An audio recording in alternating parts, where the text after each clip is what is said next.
আসসালামু আলাইকুম, কেমন আছেন সবাই?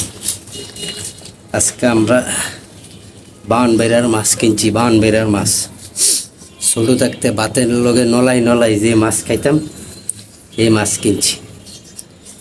আরও মিশালি আসছিল, এটি কিনে নেই, নাগারে দেখাই। আসেন, মাছগুলা দেখাই আমাকে। বানবেড়ার মাছ এইলো কই মাছ, লবণ দিয়া রাখছে, লবণ।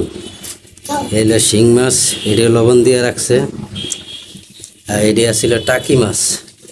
টাকি একটা হচ্ছে কালীবাউস।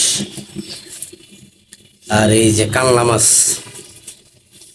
কানলা মাছ কে এটা আগে খুব ফেভারেট আসছিল, খুব খাইতাম আমরা। টক দিয়া, এই রোদের মধ্যে টক দিয়া ফাঁকাইতো কানলা মাছ। কানলা, টাকি, কালীবাউস, শিং, আর এসে কই মাছ।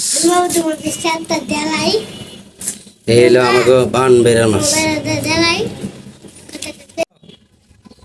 একটু দাও, দূরে সরাইল। তো কানলা মাছটি করতে একটু ঝামেলা আর কি। এটি আলচাটা চিকন চিকন পাতলা পাতলা আলচা, এটি খুব খুব ঝামেলার মাছ।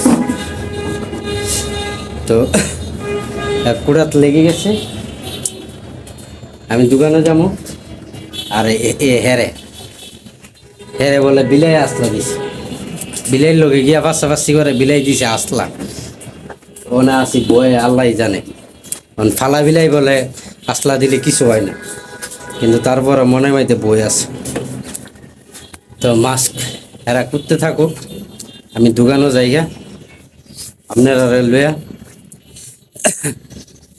মাছ একসাথে কিনলে ভালো আর কি। ঢাকা শহরে ডেলি ডেলি কিনার মতো, কারণ ডেলি ডেলি তো টাকা তাই না, ডেলি ডেলি ইনকামও তাই না।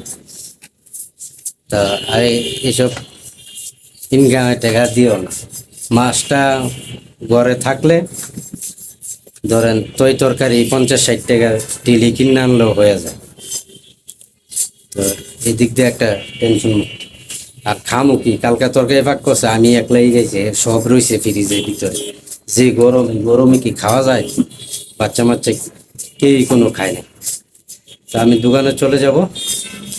আপনারা সবাই ভালো থাকেন। আল্লাহ হাফেজ, আসসালামু আলাইকুম।